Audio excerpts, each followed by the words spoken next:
Function के second video में मैं आपका स्वागत करता हूं। इस वीडियो में बेसिकली हम स्टडी करने वाले हैं फंक्शन के बेसिक आइडिया को हमने इससे पिछली वीडियो में स्टडी किया था। ठीक है, तो इस वीडियो में हम स्टडी करने वाले हैं आर्गुमेंटल फंक्शन को और ज़्यादा डिटेल में। देखिए, मैंने आपको बता दिया था कि हमने फंक्शन के अंदर आर्गुमेंट्स को कैसे पास करना है। आपको मैंने पीछे एक प्रोग्राम भी बना के दिखाए थे पिछले वीडियोस में कि हम कैसे फंक्शन के अंदर आर्गुमेंट्स पास करते हैं। ठीक है, अब देखो, अगर आपको टाइप ऑफ आर्गुमेंट समझना है, सबसे पहले आपको समझना पड़ेगा कि जो हमारे फॉर्मल आर्गुमेंट्स हैं और जो एक्चुअल आर्गुमेंट्स हैं, ये दो चीज़ें क्या हैं। फिर आपके लिए टाइप्स ऑफ आर्गुमेंट समझना ईजी हो जाएगा। देखो, उदाहरण के तौर पे मैं आपके सामने दिखा रहा हूं, आप इसी एग्जाम्पल को देखो। देखिए, जो आर्गुमेंट्स फंक्शन डेफिनेशन में होते हैं, जो आर्गुमेंट्स क्या हैं? आर्गुमेंट्स कुछ नहीं, वेरिएबल्स हैं। यानी कि जो आर्गुमेंट फंक्शन की डेफिनेशन में होते हैं, उदाहरण के लिए यहां आप देख सकते हैं जो फंक्शन की डेफिनेशन है उसके अंदर दो आर्गुमेंट्स आपको दिख रहे होंगे, ए और बी। ठीक है, उन आर्गुमेंट्स को हम फॉर्मल आर्गुमेंट्स कहते हैं। और जो आर्गुमेंट जहां हमने फंक्शन कॉल किया है वहां होते हैं, ठीक है, उनको हम एक्चुअल आर्गुमेंट्स बोलते हैं। फॉर्मल आर्गुमेंट्स के अंदर एक्चुअल आर्गुमेंट्स से वैल्यू आती है और उस पे जो भी लॉजिक दिया गया है वो परफॉर्म होता है, और जो भी हमारा रिटर्न अगर करवाया है हमने, वो जहां फंक्शन कॉल हुआ था वहां पे रिटर्न हो जाता है। ठीक है, उदाहरण के तौर पे मान लो ये मेरा फंक्शन कॉल था। ठीक है, ये मेरा फंक्शन कॉल है। अब फंक्शन कॉल और फंक्शन डेफिनेशन में फर्क कैसे पता लगाया जाए? तो जो फंक्शन की डेफिनेशन होती है उसके अंदर पाइथन ने एक कीवर्ड दे दिया है, डेफ। इससे आपको पता लग जाता है कि ये फंक्शन की डेफिनेशन है। और जब हम उस फंक्शन को कॉल करते हैं, ये रहा आगे फंक्शन का नाम, और जब हम उसको कॉल करते हैं, ठीक है, तो आप देख सकते हैं हमने कोई भी आगे कीवर्ड नहीं यूज़ किया और यहाँ हम सेमीकोलन यूज़ नहीं करते हैं। ठीक है, डेफिनेशन के आगे हम सेमीकोलन यूज़ करते हैं। होपफुली ये चीज़ आपको पता लग गई होगी।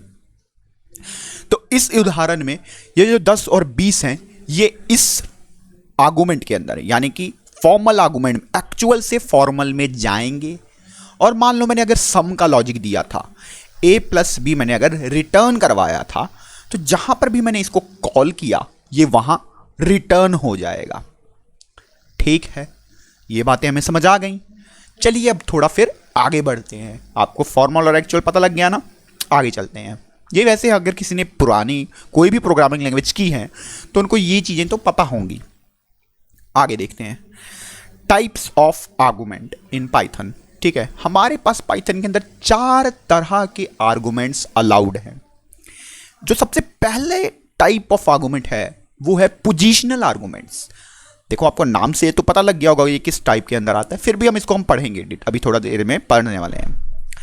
दूसरी टाइप जो हमारे पास आती है कीवर्ड आर्गुमेंट, और जो हमारे पास तीसरी टाइप आती है वो है डिफॉल्ट आर्गुमेंट्स। ठीक है, और चौथी टाइप वेरिएबल लेंथ आर्गुमेंट। चलिए सबसे पहले पोजिशनल आर्गुमेंट्स को स्टडी करते हैं। ठीक है, ये हमारे जो पोजिशनल आर्गुमेंट्स होते हैं इनको हमें एक करेक्ट ऑर्डर ऑफ पोजीशन में लिखना पड़ता है। अगर आप एक करेक्ट आंसर चाहते हैं तो अगर कहीं आपने ऑर्डर में छेड़छाड़ की तो आपके रिजल्ट में भी वेरिएशन दिखेगा। बहुत सिंपल, आपके सामने में एक एग्जांपल के सामने समझाने वाला हूं। ये एक आप देख सकते हैं, मैंने नीचे पोजिशनल आर्गुमेंट का प्रोग्राम बनाया। इसको मैं थोड़ा जूम करता हूं, इधर देखिए, फोकस के साथ देखिएगा पूरे। देखो, डेफ नाम का मैंने एक फंक्शन बनाया जो सब्ट्रैक्ट करने वाला है और प्रिंट करवा दिया है मैंने a माइनस बी। अब देखो, अगर मैंने यहां 100 आगे भेजा और 200 पीछे भेजा तो होगा क्या? 100 में से 200 माइनस होंगे, विच इज आपको नेगेटिव का 100 रिजल्ट मिलेगा। और अगर मैंने 200 आगे भेजा और 100 पीछे भेजा, तो अब 200 में से 100 माइनस होंगे और 100 आपको रिजल्ट मिलने वाला है। तो देखा, पहले -100 आया और अब 100 आया, यानी कि पोजीशन पे आपका रिजल्ट डिपेंड कर रहा है। तो उस टाइप ऑफ आर्गुमेंट को पोजीशन आर्गुमेंट कहा जाता है। इसके लिए मैं आपको इसी प्रोग्राम को बना के भी दिखा देता हूं। तो आप देख सकते हैं मैंने ये प्रोग्राम आपके सामने लिख दिया है, ठीक है। तो ये फंक्शन की डेफिनेशन रही और मैंने ये दो डिफरेंट पोजीशन को चेंज करके वेरिएबल पास कर दिए। तो हम इसका रिजल्ट देखते हैं। तो आप देख सकते हैं पहले वाले में रिजल्ट आया -100, दूसरे वाले केस में रिजल्ट आया 100। तो जो मैंने बोला था वही चीज हुई है। तो चलिए आगे बढ़ते हैं। आगे जो हमारे पास चीज आती है वो है कीवर्ड आर्गुमेंट्स। कीवर्ड आर्गुमेंट्स आप जैसे कि नाम से आइडेंटिफाई कर पा रहे होंगे कि इसके अंदर शायद हम कीवर्ड्स यूज करें, बट एक्चुअल में हम इनमें कीवर्ड्स जो हमारे हैं इफ डेफ ये वाले कीवर्ड्स वो नहीं यूज करते। समझाता हूं आपको। देखो इसके अंदर क्या होता है ना, जो हमारा वैल्यू है वो एक वेरिएबल के साथ लिंक्ड होती है, यानी कि यहां जो भी हम आर्गुमेंट पास करेंगे वेरिएबल के साथ वैल्यू को पास किया जाएगा, ठीक है। तो ये आप सबसे पहली चीज याद रखिएगा। अब उदाहरण के तौर पे मैं आपको सामने दिखा रहा हूं। देखिए ये मेरी फंक्शन की डेफिनेशन है, आप देख पा रहे होंगे मेरी फंक्शन की एक डेफिनेशन है। इसके अंदर मैंने नेम और मैसेज नाम के दो वेरिएबल बनाए। मैंने कहा कि नीचे से कहीं से कॉल से हमें यहां पर वैल्यूज आएंगी, उसको मैं यहां शो कर दूंगा, एक मैसेज प्रिंट करवा दूंगा। देखो अब मैंने क्या किया, फंक्शन कॉल किया। जब मैं फंक्शन कॉल कर रहा हूं, नेम नाम का मैंने एक वेरिएबल बनाया, उसके अंदर मैंने अपनी वैल्यू को पास किया जो कि पीयूष थी। दूसरा मैसेज नाम का एक मैंने वेरिएबल बनाया, उसमें मेरा जो मैसेज था वो मैंने पास कर दिया। कीवर्ड आर्गुमेंट्स के अंदर ध्यान से सुनना इस बात को, कीवर्ड आर्गुमेंट्स के अंदर ऑर्डर मैटर नहीं करता है। तो आपको इसमें ऑर्डर को फॉलो नहीं करना है, मतलब आप चाहो तो कर सकते हो, उसमें कोई प्रॉब्लम नहीं है, बट ऑर्डर मैटर नहीं करता है। तो सेकंड वाला केस आप देख रहे होंगे, मैंने इस बार मैसेज को आगे लिखा है, नेम को पीछे लिखा है, और यहां पर नेम आगे है और मैसेज पीछे है। तो वो तो नाम से जा रहा है, तो वो तो देखेगा कि मैसेज की वैल्यू अगर गुड मॉर्निंग है तो ये वैल्यू को वो गुड मॉर्निंग में डालेगा। उसको क्या लेना देना कि तुम किधर लिख रहे हो, आगे लिख रहे हो कि पीछे लिख रहे हो। उसको जब पूरे एड्रेस पता है बंदे का, किस एड्रेस पे जाना है, देखो उसको फिर रेफरेंस की कोई लोड नहीं कि 4 कदम आगे जाओ 5 कदम पीछे जाओ। वो बोलेगा जी शर्मा जी का पार्सल है तो शर्मा जी के घर पे जाके दे आएंगे, जी दुबे जी का पार्सल है तो दुबे जी के घर पे दे आएंगे। सेम यहां पर चीज फॉलो होती है। और अगर उसको ये नहीं पता होता तो फिर रेफरेंस से जाता, अच्छा बी ब्लॉक के जो आगे रहते हैं, अच्छा हाउस नंबर 23, अच्छा ठीक है हाउस नंबर 23 पे, जो हाउस नंबर 24 पे हैं उधर देना है, तो फिर वो पोजीशन के अकॉर्डिंग जाता। बट यहां पर पोजीशन की कोई जरूरत ही नहीं है। क्लियर है? तो मैं इसको रन करके दिखा देता हूं। सबसे पहले आप देखिएगा दोनों केसेस में रिजल्ट सेम ही आने वाला है। वो मैंने हटा दिया क्योंकि वो ऐसा मैंने कमेंट नहीं किया था, मैं कमेंट ही कर देता हूं। लोग Ctrl+Z करके मैं इसको कमेंट कर देता हूं। कमेंट करने का एक शॉर्टकट है, आप इस कंपाइलर के अंदर ये यूज कर सकते हैं। आपको शिफ्ट प्रेस करके क्वेश्चन मार्क की को प्रेस करना है, सॉरी कंट्रोल को प्रेस करके क्वेश्चन मार्क को प्रेस करेंगे, डायरेक्टली कमेंट हो जाएगा। ठीक है, अब रन करके देखते हैं। तो आप देख सकते हैं दोनों केस के अंदर रिजल्ट सेम आया है, और इस तरीके से आप यूज कर सकते हैं हमारे कीवर्ड आर्गुमेंट को। आगे बढ़ते हैं हम। अगली जो हमारे पास टाइप आ जाती है वो है डिफॉल्ट आर्गुमेंट्स की।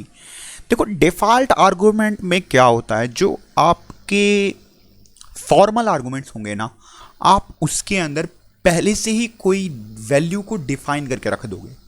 ठीक है, उदाहरण के तौर पे मेरे सामने एक एग्जांपल है, ये विश वाली एग्जांपल ही है। यहां आप देख सकते हैं मैंने अपने फॉर्मल आर्गुमेंट्स के अंदर, जो कि एक मैसेज है वेरिएबल है, उसमें मैंने पहले से ही गुड नाइट डिफाइन करके रख दिया। अब और मैंने यहां पर मैसेज को प्रिंट करवा दिया। नॉर्मली जब पहली बार इसमें फंक्शन को कॉल कर रहा हूं, यहां पर देखो जब मैं फंक्शन को कॉल कर रहा हूं तो होगा क्या कि वो देखेगा कोई वैल्यू तो पास की गई नहीं, तो कहेगा हाँ जी मेरे पास एक डिफ़ॉल्ट वैल्यू है सर गुड नाइट मैसेज की, तो वो चुपचाप शो कर देगा। तो आप रिजल्ट में भी देख सकते हैं पीयूष जो कि मैंने एज अ मैसेज प्रिंट किया था, और उसने ऑटोमेटिकली मैसेज की वैल्यू बाय डिफ़ॉल्ट जो थी वो यूज़ कर ली, क्योंकि किसी ने कुछ नई वैल्यू तो दी ही नहीं, तो उसके पास जो थी उसने वो दिखा दी।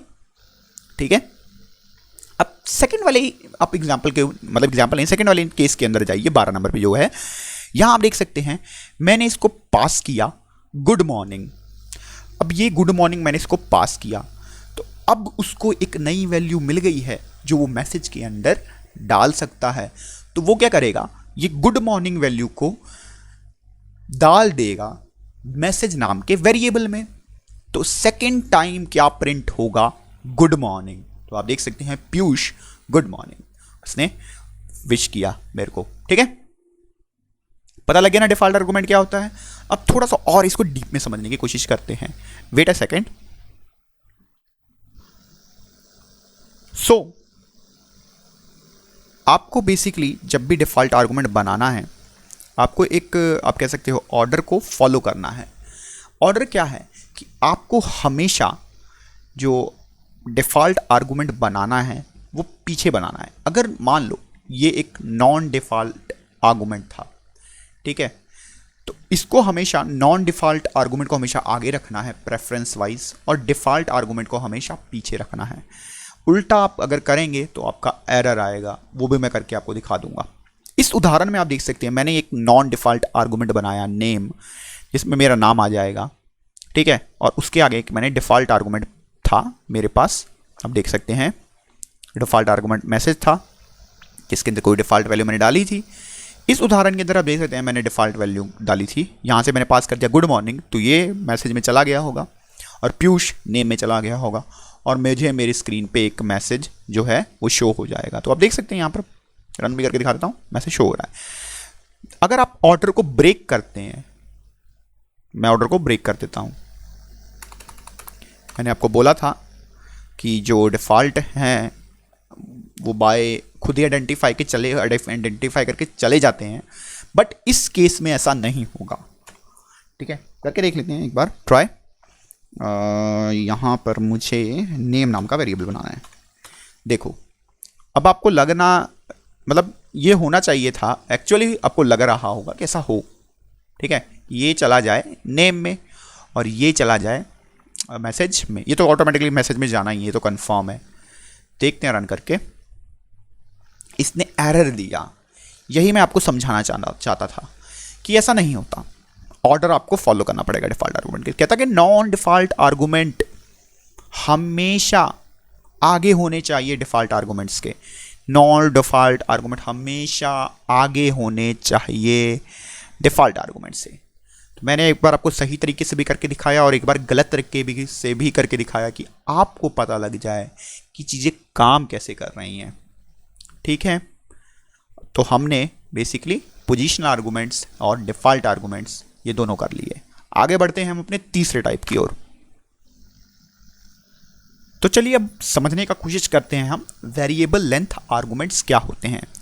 देखिए वेरिएबल लेंथ आर्गुमेंट बहुत ही सिंपली आप समझ सकते हैं। अब आपको n नंबर ऑफ आर्गुमेंट्स बनाने की ज़रूरत ही नहीं है, आप एक आर्गुमेंट बनाओ। देखो वेरिएबल लेंथ आर्गुमेंट बनाने के लिए आपको ऊपर एक, इसको मैं थोड़ा जूम कर लेता हूँ, पहले इधर ले आता हूँ, जूम कर लेता हूँ। ओके, ये आपके सामने वेरिएबल लेंथ आर्गुमेंट का एक छोटा सा प्रोग्राम बनाया है, बहुत सिंपल सा प्रोग्राम है, आप समझ जाएंगे काफ़ी इजीली।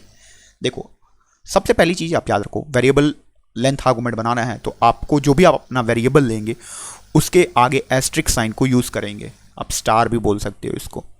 ठीक है, उसके आगे एस्ट्रिक साइन को यूज़ किया जाता है, ये रूल है। ठीक है, इससे होता क्या है, जो आपका वेरिएबल है वो अपने अंदर एक टपल बना लेता है। ठीक है, अपने अंदर वो एक टपल बना लेता है। अब जो भी नीचे से वैल्यूज पास करोगे उस टपल के अंदर आती जाएंगी, और अगर आप एसेस करना चाहते हो तो टपल के इंडेक्स नंबर से उसको एसेस कर सकते हो।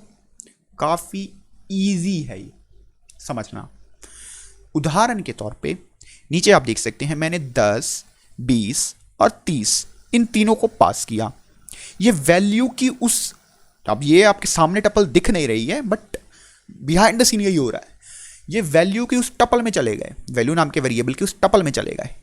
जो पहली वैल्यू थी वो वैल्यू नाम के टपल के 0 इंडेक्स नंबर पे चली गई, जो हमारी दूसरी वैल्यू थी वो वैल्यू नाम के टपल के 1 इंडेक्स पे चली गई, और जो हमारी तीसरी वैल्यू थी वो तीसरा नंबर था वो वैल्यू नाम के टपल के दूसरे इंडेक्स नंबर पे चली गई।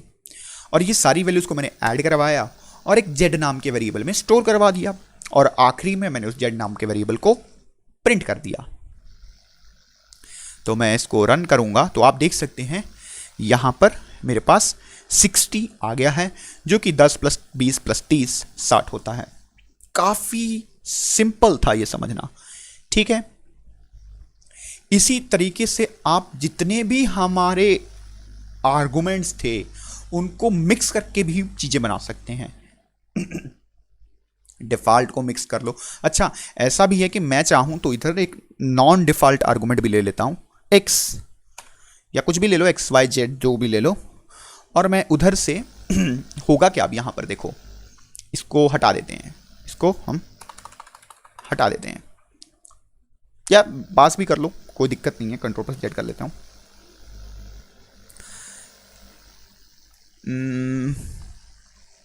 फिलहाल के लिए हटा देता हूँ। चलो बताता हूँ मैं एक्चुअली करना क्या चाहता हूँ।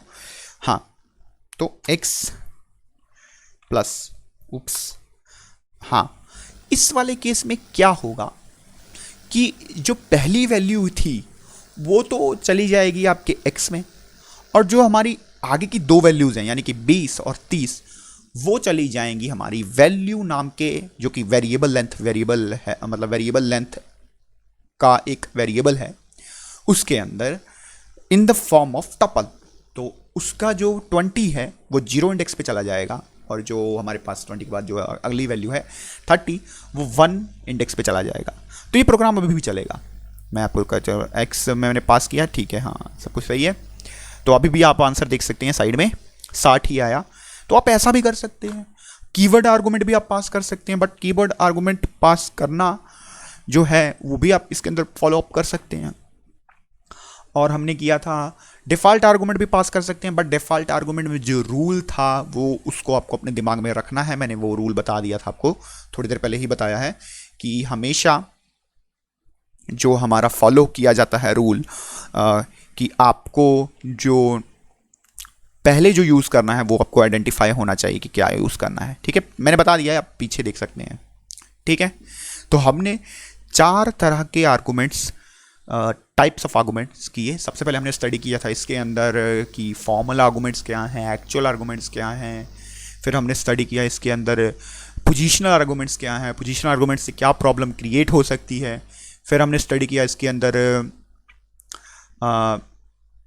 डिफ़ॉल्ट आर्गुमेंट्स क्या हैं, डिफ़ॉल्ट आर्गुमेंट को कैसे यूज़ किया जाता है। डिफ़ॉल्ट आर्गुमेंट में एक हमने चीज़ स्टडी की कि डिफ़ॉल्ट आर्गुमेंट को जो हमारा है पोजीशन उसकी आइडेंटिफाई होती है कि हाँ आपको इसी तरीके से ऑर्डर को फॉलो करना है, ठीक है।